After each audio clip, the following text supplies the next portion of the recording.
and welcome to Revenue Unscripted, the show for B2B founders, CEOs, advisors, and leaders, where we unpack what really drives stronger revenue and margins. Not just product, not just process, but also people and behaviors. I am your host, Jennica Dixon, president at Slattery Sales Group, and together we'll dive into how real organizations build high-performing sales cultures, avoid costly mistakes, and turn complex selling into predictable growth. Today on Revenue Unscripted, I'm joined by Adam Pines, Chief Growth Officer with an amazing career arc. Adam has a sharp take on what's happening right now. AI is accelerating sameness in sales and marketing, and the winners will be the teams that use creativity, brand, and real relationships.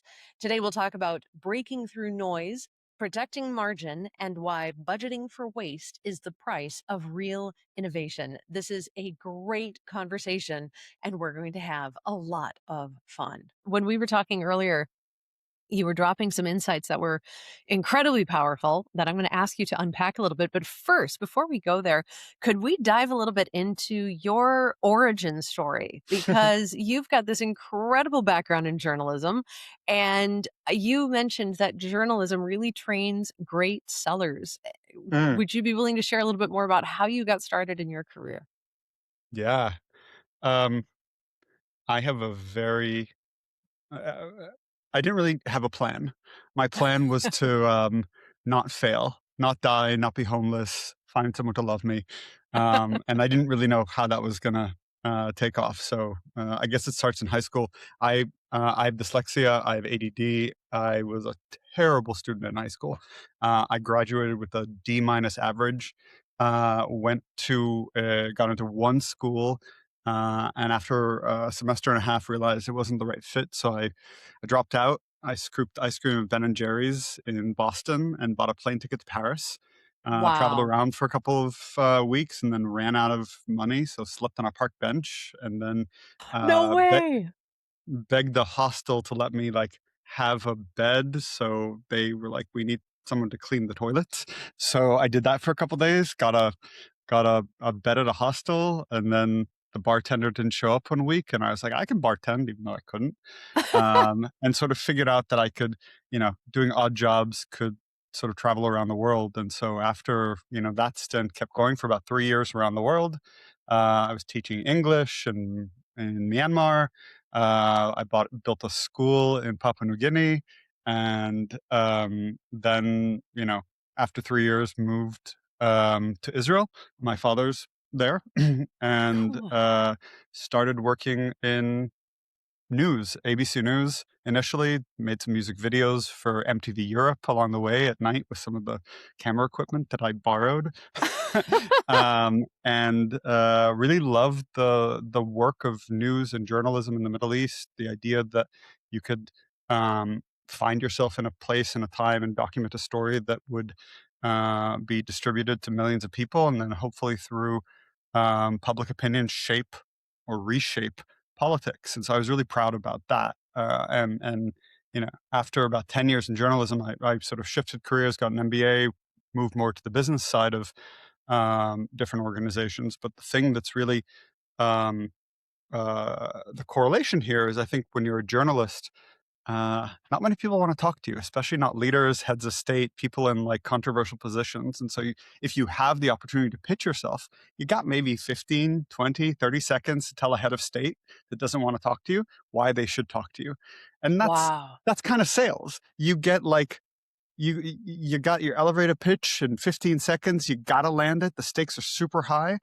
And I think salespeople are kind of journalists. We're constantly pitching ourselves. We're constantly in this mode of like helping people make the connections that are not too obvious. And after 10 years in journalism, again, talking heads of state, military leaders, whatever, I feel like I was able to parlay that experience into sales, and it's still benefiting me. Wow, that's incredible. It's a lot What of like an thinking on your feet. It's a lot of thinking on your feet because, if you're yes. just rehearsing the same lines that are in the playbook, the same thing that you're like, oh, somebody told me it's 99% effective, might work, might not. So you also have to be super creative. You have to read the room. You have to understand the moment that you're in, and in terms of the cultural context and the business context, the markets, and that ability to sort of think across many dimensions is a skill that is uh, relevant and valuable in journalism, sales, and many other um, disciplines. So true. And I think we forget, those of us who haven't spent time in journalism, how hard you have to work for that conversation, for that interview, for an Nobody likes you. opportunity. Nobody wants to talk to you. And if they Right. do, they're always going to tell you like the party line. To get something authentic, to get something real, to get something deeper, to really get engagement, you got to dig deep and say, think about empathy, compassion, um, the value prop of what you're providing. And you've got to think about how to stagger that in a way that is compelling and you get a yes. And if you get a no, you generally don't have another yes because you don't get another opportunity because you're not really offering anything except exposure. So, Right. yeah. Wow, it's funny, I've never really thought very much of it because I don't have a background in journalism, and I have certainly never been a target for interviews. I've never been head of state either.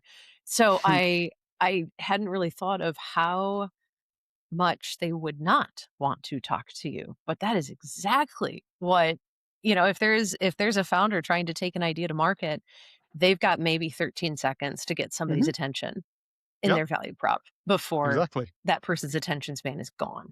And it And often can't yeah, be the value prop that they've read about you. It needs to be like a new articulation, something different. If they know your value prop and they're like sold on it, then they're pretty much a customer already. right. The people you're pitching to are people who are skeptics, people who sort of discounted you. And so you gotta like in that moment read who that person is and find a way to contort your value prop or your understanding of the sector or their business to something that's going to compel them. So that Yes. creativity, that immediacy, that, you know, thinking across multiple dimensions. It's like those memes of that woman with all the math in her head. Like that's the pitch. That's that 10, Yes. 15 seconds. I love that. And what you're describing sounds very straightforward. And I just need to take a moment and highlight something for my listeners. I We've worked in over 2,000 companies, and much of the work that we do is exactly what you just described, where there is a value prop. The marketing team has put a ton of work into what are we bringing to the marketplace, but it's that last mile, that human mile where only a human can go into the marketplace and have those conversations to really get the business over the finish line. Those conversations can't use marketing. It's not the same. And Mhm. I'll never forget, we had, when we started working with one client, they had just experienced, before we were there, their sales team, and this was not an entry-level sales team. These were extremely polished professionals. They were calling on the C-suite of their target organizations. They were doing a very good job, but they were armed with the marketing promise, the marketing message, the value prop that was generic. I mean, targeted, to that market. But they called on one CEO, and the CEO listened to the value prop for the 12 seconds or whatever, and asked a question that completely froze the rep, and it was, "So what's in it for me?" Mhm. And there was silence. Yeah. And they hadn't finished that translation work into what's in it for this person Mhm. in this role, in this company, in this time, in this marketplace right now, because that's how targeted you need to be in those conversations. And it's really interesting. Like I've worked across multiple dimensions in different sectors. So I built and ran an agency, a marketing agency business. I've worked in e-commerce and direct to consumer, and now I work in B2B health insurance. Um, I think that when you have the big accounts, the mega accounts, your marketing team, your sales strategy, sales enablement is going to create a a playbook and a value proposition that's probably tailored to each account. But when you're looking at mid market, when you're like in that smaller size of a deal, you're going to get a template solution that you're going to be asked to pitch.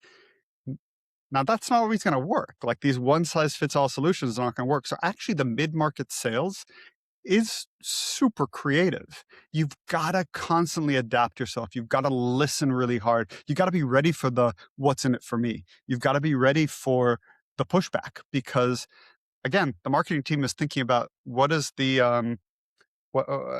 average. That's true. not what's the particular and the targeted for this account. True. So I think it's I actually think that as you have uh, uh, early sellers and more early career sales individuals, when they come in, everyone's always trying to like rise to the top and get to the next promotion quickly. It's actually that space where you can learn a lot more than earn in those roles, It's and that's so what's going to true. pay off and shape your career long term. Yes. And yes, I completely agree. I'm curious, you've mentioned creativity a couple of times, and so I would love to ask you a little bit more about audacious creativity. I think that was a phrase that you used when we were talking together earlier, and I loved that. I grabbed onto that. How do you We've talked about breaking sameness because there's a lot of sameness out there right now. And, the AI revolution is kind of propelling that sameness as everybody is adopting the tools in a very similar way. And I'll ask you about automation later, but first, I'm really curious. You made a great observation that the best insights, the best answers don't necessarily come from a backward looking analysis or best practices. This is how we've always done it, but from audacious creativity. And I would love to unpack that a little bit with you. Where do you see that playing out really well? Yeah. Um, I think let's think about what is sales and what is success. Success is fundamentally shaping a future outcome. If you want to land the deal, you want to bring a client in and convert them into a long-term customer. There's no playbook that's going to tell you exactly to the minute detail how to do that. You are basing yourself on other examples, knowledge from really experienced individuals, etc. But like nobody's going to tell you exactly what's going to work. So you gotta take a bet. You gotta be take a gamble. Even if you are using talking points that you've received, how do you structure them? What's the flow? There's no playbook. You got to listen. And so again, it's part of this like you got to invent the future. And so when you are inventing, you are fundamentally creative. And the more um, unique, the more relevant you are, the more successful you are. Phrased another way, you got to be bold. You got to take chances. Sometimes things don't work. I was in a pitch meeting earlier this morning. I pitched something. I garbled my words. The idea was weird. And I was like, you know what? I'm hearing myself say this. That wasn't great. But as I'm talking through this, I actually think this next piece could be relevant for you. The the partner stayed on for another 20 minutes. We started structuring what the program would be like. And he was like, look, I like the fact that you're going off script with me. I like the fact that you're tailoring Wow. ideas to what you're hearing from me or where the narrative is landing. We've all been in these meetings where you you're just sort of reading the script and there's this glossy face around you and all of us want to know we feel it in that moment in like a very visceral way. This isn't working. You're starting to sweat, like whatever. It's at those moments when you can like break character and say, you know what, tell me what you need, and then you start spitballing, you start being creative, you start being bold. I think that's that's where the magic happens. That's where your personality shines. Because again, you got to be an individual. You got to be unique. You got to be authentic to yourself. What do you believe in terms of the product you're pitching, in terms of the solution that you're offering? If you don't believe in it, it's not going to connect, and you won't be able to really listen to your counterpart, the person on the other line. And so that is being audacious. That is saying, I got this crazy idea. I floated it in the room. A buddy of mine said it was good. Can I test it out with you? Worst thing they say is no, and then maybe they'll give you another chance because you gave them a wild and weird idea. Um, but Wow. that's the motion here is don't just quote something that they can read on an article or that already exists. Try to wow them. The world is so saturated right now, especially in the sales world, with um, trend reports on what happened this past year and last year and analytics around every single sales conversation across like Gong and all these other sales intelligence tools. All these things tell you is what worked in the past. You can You can Right. absolutely try that, but the past is not a fully fledged indicator of the future. Um, what is performance marketing? What is growth marketing when you look at like the actual discipline? It's taking um, buyer trends in terms of their journeys and trying to replicate them. If I'm hit with the same ad on whatever platform, after the second time, I'm not going to look at it anymore. I'm like, okay, I Right. got it. This person says that. This person says that. These are the dominant colors. This is what they're going to pitch you. I tune out of that. Same thing with sales. Like you have to provide something that is unique, different, and again, be bold. That authenticity that you're describing, number one, it's a differentiator Mhm, because there is no other you in the mhm, marketplace. And so it is a differentiating edge when you're out in the marketplace having conversations. You stand out. But I would imagine, and I'm going to ask you for your journalism wisdom here, I would imagine that that authenticity also builds trust. mhm. Does that help? Yeah, I mean, um, so I got an MBA, and one of the uh, during my time at school, everybody's always looking for a job.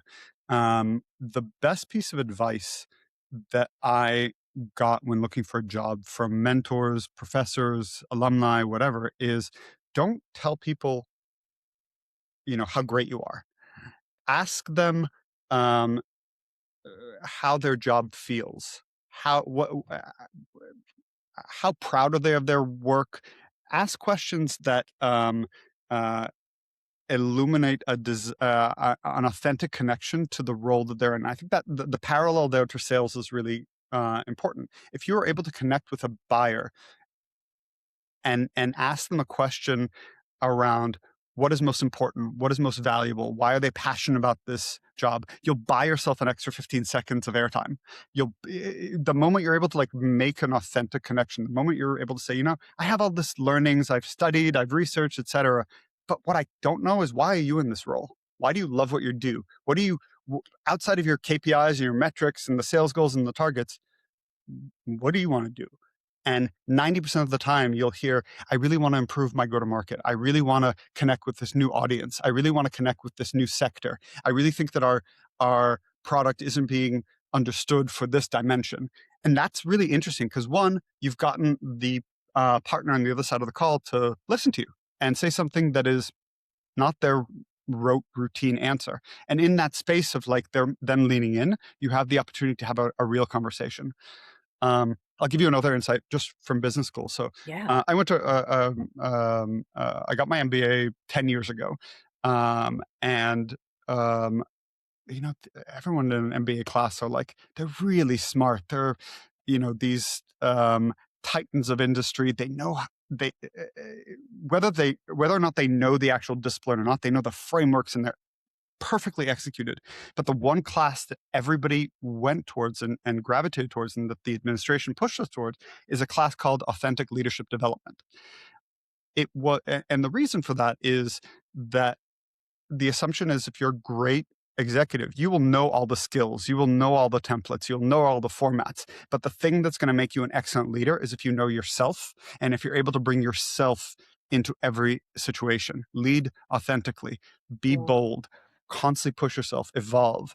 And I think that's a really interesting insight, because all the kids in the class, all the kids, not all the other classmates, they're all like senior partners at consulting firms, CEOs at publicly traded companies, but they all talk about how their ability to move an organization, their ability to move a decision point, is based on them bringing themselves into it. And so, in this world of AI, which is constantly like, AI is listening and taking in feedback from everybody and turning it into like averages.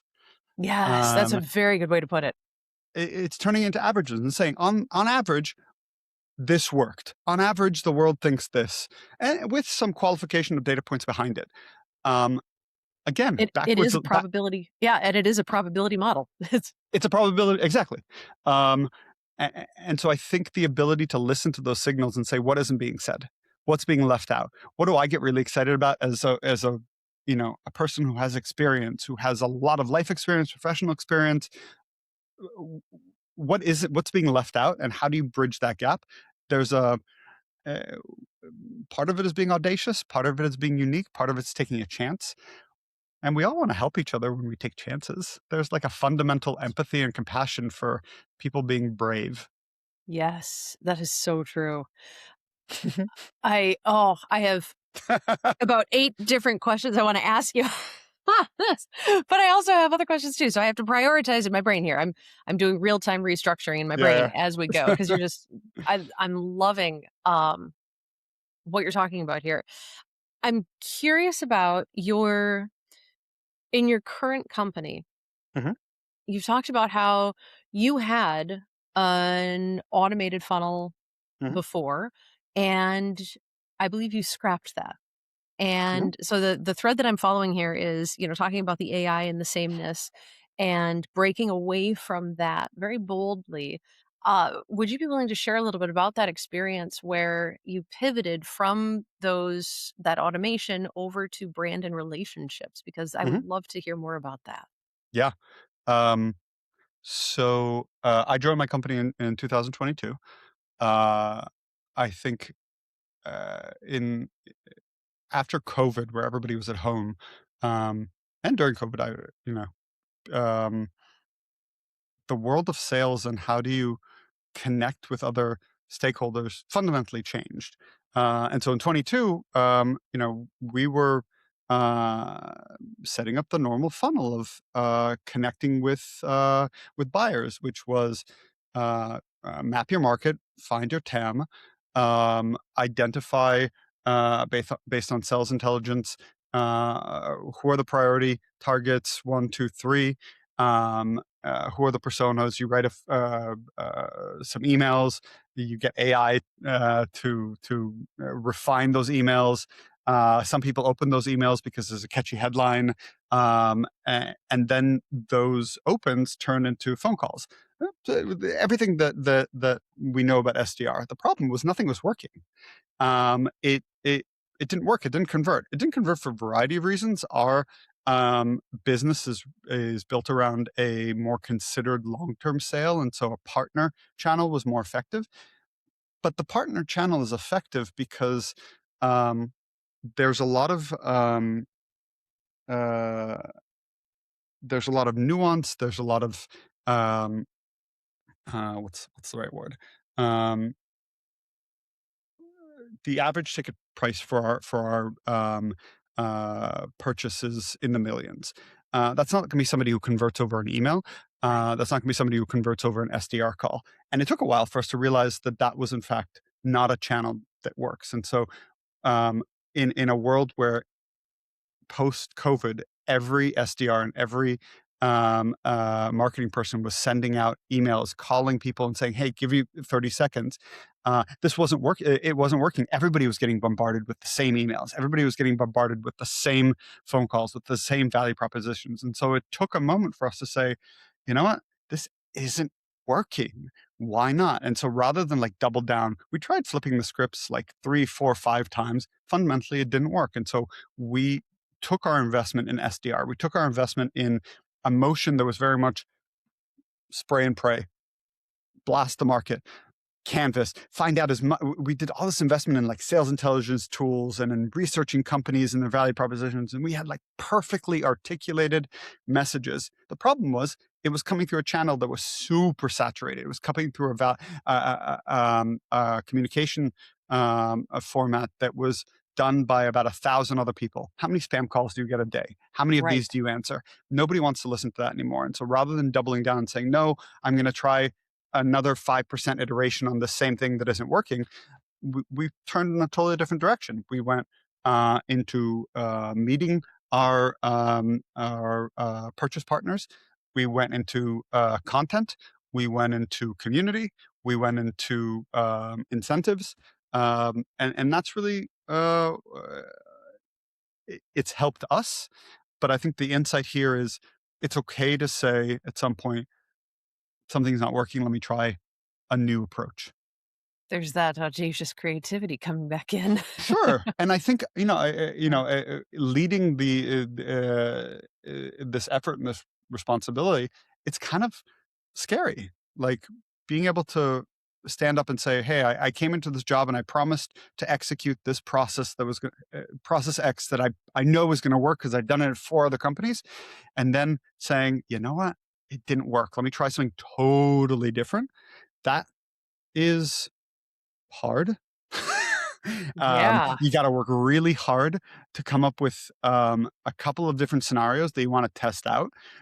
But that mode of like testing new approaches is, I think, what's really important for any revenue generating leader in these days going forward. Yes. You mentioned this in the intro, and I'll sort of get here. I think that again, in a world where all of our sales and revenue intelligence tools are giving us signals that they promise to be the best, um, everyone's getting the same signals. AI is telling us all to write the same email and the same headlines. I think that leaders need to account for trying things that are off script, trying things that are alternative and creative. And so, um, as a P&L owner for a department, for a company, as a leader in a company, you got to be okay with things that won't work. You Oh, got to be that's so okay true. with waste. That's the term Yeah. they used. We talked about this before, but some things will work, some things won't. When I joined the company, I don't come from an insurance background. Again, I come from journalism. I ran media and marketing groups. My first association to insurance sales was um, um, um, like Death of a Salesman. It's steak dinners at like American diners, and so I was like, you know what? Let's try giving $100 gift card for people to get on the line, and we'll buy them a steak dinner. And I was like, this is going to work. And we did an ad with in an email and on LinkedIn and all the other channels of a big steak with a fork in it and like the mashed potatoes next time. We were like, we'll give you a steak dinner for getting on a call with us and talking to us about one of your clients. It did not work. I would have gotten on a call for that. Yeah, but you wouldn't have converted, and you wouldn't have. There was no necessary correlation to you giving me an opportunity to quote on get into process. And again, am I proud of the failure? Kind of, because I'm like, okay, that didn't work. I know that I need to go deeper into the consideration process with the counterpart that I'm pitching to. But again, it's part of thinking outside the box. It's part of trying to hack the attention of your counterpart. I'll give you another point to this. We have 5 senses as humans. When we sell, we, at least up until the last 5 years, most of our sales came through, or at least the pre-sales and the early part came through emails. We'd write it's like writing and reading. What about sounds? What about um, uh, uh, speaking, smell, taste? How do we start looking at um, enchanting our counterpart through other sensory experiences?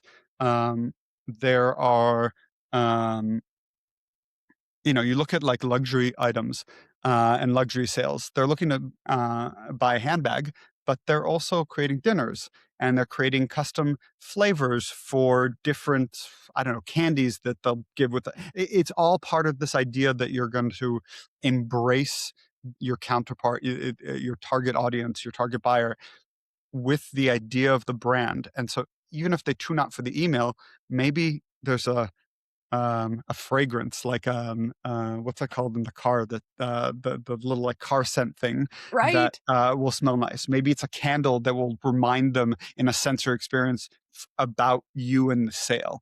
I think the it's very easy to turn around right now and say sales is really hard, everybody's doing the same thing, there's oversaturation in channels. Yeah. But what does that do? Constraints lead to creativity. You ask Yes. any artist, you ask any creator, and they said, if I'm only given one color to paint with, I can actually be more creative because I'm not distracted by 4 or 5 different colors. If I'm given 50 words to write a poem with, that's better than being told I can write a poem that's 1,000 words. Yes. constraints are really helpful, but you got to recognize your constraints. A constraint could be, hey, everybody in my industry is pitching the same way, writing the same emails, doing the same sequences. How do we break away from that? And I think that is something that um, P&L owners, executive leaders, boards need to be more open to, because we don't know enough how to hack engagement across other senses and other channels that are less saturated than they are right now. Oh, that's so true. And as you're talking, I'm taking some notes and I'm writing things down as they are coming to me because there's so much happening here with in what you're talking about with just the human side of things. I mean, what you're Hmm. talking about is really humans reaching humans, Yeah. and that is sales in a nutshell. I mean, marketing is tasked with that one to many messaging where we've got to get out in the marketplace and talk about what we do to many people, which is why I think you were saying the marketing works with averages. You know, this is generally what we're going to say in this situation because they are working with averages. There's a multiple in there that they have to account for. But sales, when you're really getting the business over the finish line and you need some kind of human engagement to get it there, Yep. human to human contact is selling. That is the art of selling. 100%. And what you're talking about is so three-dimensional. It's Hmm. so everything that it's beautiful. And that audacious creativity is really coming through for thinking outside the box and reaching those humans. But one thing that occurred to me as you were talking was the thought that no one gets fired for doing the same thing, but they do get fired for trying something that fails. What Hmm. would you tell a CEO or a CRO or a chief growth officer? What would you tell them about taking a risk and trying something new? Because, like you said a few minutes ago, backwards thinking, backwards facing data can be helpful, but it's not Hmm. necessarily going to get us where we need to go next. What would you tell a leader who maybe is facing the risk? If I do it the same way and we fail, that's fine. It's safe. We all learned about the same textbook in our MBA program. We Yep. all know it could happen. But if I try something outside the box and I fail, I'm gone. What would you I tell th- them? I think it's really about level setting. So, and it's also, where do you come in in the org? If you are a senior leader, if you're coming in as a VP of sales, VP of growth, VP of revenue, whatever it is, and you're setting strategy, you can come in and say, look, you're hiring me to improve your business. Um, there's a couple of ways to do this. I could follow the playbook that you know and that I read from many other places. I can listen to the top LinkedIn voices. I can execute that playbook. I can adapt it to our environment, but fundamentally execute that. But really, what you want from me is to deliver results. Delivering results is um, has experimentation as part of it, and so I need to know that you have my back when I go out and I try bold things. I will not be spending millions of dollars on experiments. I'm going to do isolated ones with test groups. So that is like, um, I'm going to find a representative sample for who my customers are on LinkedIn. I'm going to create a panel of like advisors. I'm going to pay them $100 an hour for like Q&A sessions to battle test some initiatives and creatively um, workshop new opportunities. That's, if you've got 10 and you spend 5 hours, that's X amount of dollars. That's not a ton of money. And then maybe you can test whatever that idea comes out of those sessions with a bit of like paid signals. But there, again, the insight here is you want to level set with that executive that you are going to try things that have never been tried in the sector or have not been tried as frequently. You are probably going to fail, sort of like how venture capitalists, when they take 10 bets, one's going to Yes. be gangbusters, three are going to be break even, and six are going to be losses. And yet, what do? They learn more to improve their thesis for how to approach the market. That is fundamentally how any business executive needs to operate today. Is I'm going to look for the hockey stick motion, but I know that 90% of my efforts are not going to be that hockey stick. I'm just going to learn in order to be able to deliver on that. The other piece is, by the way, if I deliver a new strategy that's never been implemented before and it works, that doesn't necessarily mean it's going to work in 6 months. I constantly need to be in this mode of testing and trying and learning and listening uh, and figuring it out. And what I want from you as the person I'm accountable to, is that support in having some waste. Not everything is going to be 100% effective. Right. And Right. then if you are a junior revenue team member, a junior go-to-market member, I think what's really great for you to say to your director, VP, when you're going to a job is to say, "Hey, I'm reading a lot about sales strategy. I'm reading about how your teams have been working. I'm coming in to learn how to execute and operationalize your strategy. I'm going to be documenting what works and what isn't, and I want your mentorship in thinking through alternative ways to deliver success. And by doing that, I'm going to give you insights and uh, talking points on what other options you have, so that when you are speaking in front of your directors, in front of your managers, you can say, "Hey, here's how we're working across these three programs, these three channels." But we have a couple of ideas of other next step efforts, next phase engagements, and that's a great way for you to position yourself as um, a powerful team member, a curious, creative, um, and audacious future leader. Yes, with their buy-in. I mean, Exactly. I I think do that want to mentorship ask is brilliant. I do want to say something else about the previous point we talked about. And I know that I've been sort of yapping around a lot, Good. but I think what's really important in building that connection with whoever your buyer is, whoever you're pitching to, is most of the time, whoever you're selling to, they're not the only person who is going to be deciding on whether to purchase. And so you Right. can have a relationship. You can excite that person. You can excite them about your product, the impact, etc. But the assumption they're going to sign on the line after a 30-second pitch is out of the is off the table. You are your objective is to create an evangelist, not to create a buyer. You want to Right. create an evangelist for you as a seller and for your company and their solution. Even if you're selling a specific product, you're selling the solution that product can give, not an avocado or an iPhone. You're Right. selling what the iPhone can do for that person and what that iPhone can do for their organization, and you're counting on converting that buyer that you're speaking to into someone who's going to go around the company and say, "Hey, this new product is going to solve all of our problems." That's what you want to catalyze. Right. It's so true. But again, like you were saying way, way, way back in the beginning, you have to have a focus on the other person to do Mhm, that.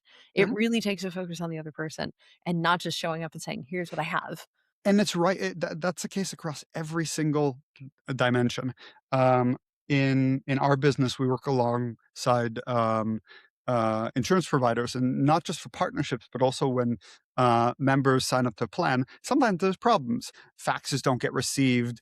The system automatically or accidentally boots a member off of that insurance carrier's plan. Whatever. There's problems, and if you have that problem, there's about 10, 20, 30 other players like yourself who have that same problem, who are emailing that same counterpart in customer success or support or whatever, saying, "Please solve my problem." How are you going to get your problem solved first? You're going to be nice to the person who is solving your problems. You're going to connect with them. You're going to say, Yes. "Tell me about yourself. Why do you love what you're doing? What are some problems that you have that we're not talking about that I can like keep in the back of my mind? And, when I have an idea, I can send it to you." That's a sale. You're fundamentally getting that person to buy into you as a great partner. So it's Yes. pervasive across every role and every organization. It's so true. Humans are fragile. Mhm, We just are. mhm. And if you can keep that in mind when you are out in the marketplace having those conversations, it's amazing how much farther ahead you can get. Yep, We're exactly. humans. We're selling to But other humans. There's a fragile human on the other end of the conversation. You got to remember that when you're talking to them. and when you're talking to these humans, they've got a stack of papers. They are 3 days behind all the work they have to do. Um, the In addition to listening, being compassionate, being thinking outside the box, um, you also gotta have your data buttoned up. You gotta, like, have your different scenarios planned. You gotta be able to, basically do the math. don't forget to do the math because you will get called on it. And if all you rely on is being charming, never going to work. That's true. Oh, that's so true. Oh my goodness. I'm aware that I do have to land this plane at some point, so I have to, like, shelve the other 98% of my questions here. Um, but I will wrap it up with a couple of quick questions. So I first a question really kind of for the sales territory, and then I'll ask a Mhm. question that's more general. But for those who are out in the marketplace having conversations with their prospective clients, what is one question from journalism that they can take away and apply to their own world when they are trying to get a yes to the next conversation? That's a great question. Um, I mean, there's the revenue question, which is, tell me what you think it's going to take to for you to get the company to where you need it to be or your department. There is the sort of like budding leadership conversation. Everybody wants to be a leader. And nobody wants to be stuck in an entry level spot. Everybody wants to grow. And so the other one that's interesting is tell me a bit about the organization and where you think it could evolve and where you want to take it. Uh, Inevitably, they're going to tell you, hey, we're not doing enough of this. We're not doing enough of that. I really believe that after I get these tasks done or these solutions implemented, I believe that we could really transform the company by doing X. You get to that piece and you get to that vulnerability around like how are they individually seeing the growth of the company and why do they believe in that vision? Because they want to get a promotion, they want to get more money, they want to get ahead in the industry. And if you can understand their unique lens, which is going to be messy, it's not going to be a straight line, We're human. perfectly organized. Yeah, but you want to get that sort of um, you want to connect with them and hear that sort of unbuttoned unpolished idea of like what's it going to take for them to be able to deliver excellence and over delivery and then follow up with that and say, hey, I read this thing, what do you and I thought for your industry it could be really helpful for your company. It might be totally irrelevant, they might shelve it, but if you send a follow-up email and say, hey, I really enjoyed the conversation, I read this article and I thought you'd be interested. Yes, it's so powerful. Oh my goodness. That's amazing. That is a fantastic question. Yeah, what's your vision? Because when you ask them about their vision for the future, that does open up their view of the gaps as well. Yeah. Hmm. And that's really what you want. That's Correct. beautiful. That is so beautiful. Okay, second question. I gotta stay focused here, Yeah, Jennifer. yeah. Focus. Thinking about that difference between thinking creatively into the future versus looking behind at the playbooks that have worked in the past, but maybe don't serve us very well today. What is one playbook that you would advise leaders to retire right now, specifically around generating revenue is really kind of the lens that I'm thinking of. But if you were talking to a CEO, if you were on a board, what is one playbook that you would tell them to retire? That's a really good one. I mean, it's very specific to the industry that you're in.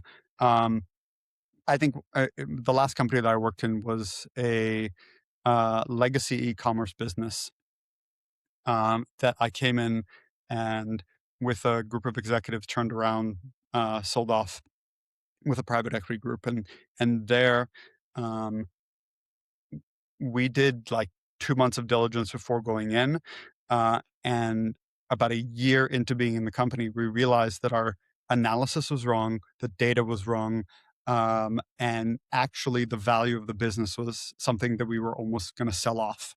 And so I don't know if it's directly a sales piece, but it's more, um, uh, you gotta get to the first order level of data. What is what is the customer actually buying when they're looking on the site? Not what is your data sheet of your entire sales process, but like start looking individually at sales, at numbers, at engagements, at site visits, at recordings of calls, because a lot of companies that have been around for at least 10 years have a lot of messy data, and they end up building systems on top of averages of averages of averages, and it's I my experience has been that 10 times out of 10, the data is wrong because at some point that report was mismanaged, it was pulled in the wrong directions, that like IT support service, whatever, isn't there anymore. Like, get back to what is the revenue action and start looking at the actual insights. And I'm sure you're going to find something different. In my last business I worked for, it was a company called bodybuilding.com. It was a web 1.0 fitness content community and commerce. We were absolutely certain that our moneymaker was e-commerce, but actually our moneymaker was content. We Wow. um, and it took us about a year to figure that out because our systems were so convoluted over 25 years of, re-architecting, re-engineering our spaces. So I think one is, don't look at like big dashboards, get down to what are the purchases and what are the actual behaviors for a sample size, and you'll start seeing problems there. So that's one. Well, it's not retire, but it's dial up. Kim Kardashian has a great line, which is, "You are the product." No matter what work you're in, you are the product. People will buy you, not Yes. the tool or the thing that you have.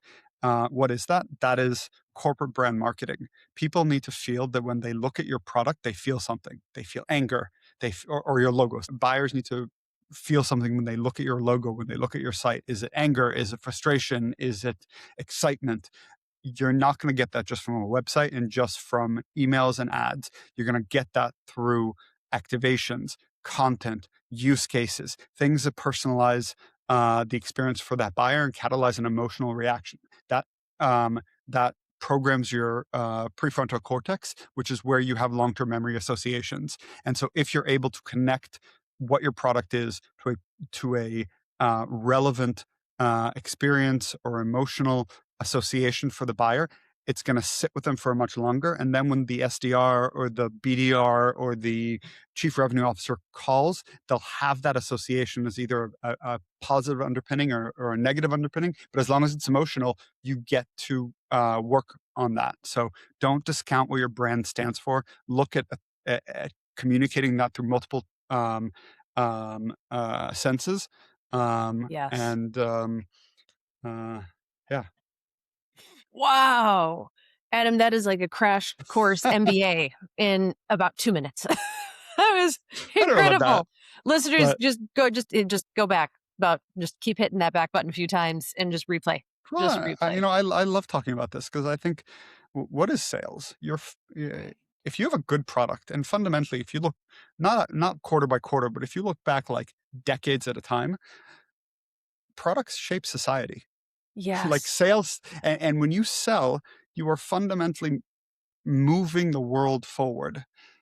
And so, like, I fundamentally believe that good products will succeed because the solution they're providing is net positive to the world. I believe. I mean, there's a lot of like, I completely agree. and 100%. so Yes. be Mhm. able to step back and say, "Hey, we want to live in a better world because of," and then you start drilling down till you get to the product.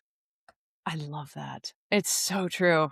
Oh my goodness. Adam, thank you so much for your time Pleasure. and just for your generosity and sharing so much of your own experience, the fails and the successes.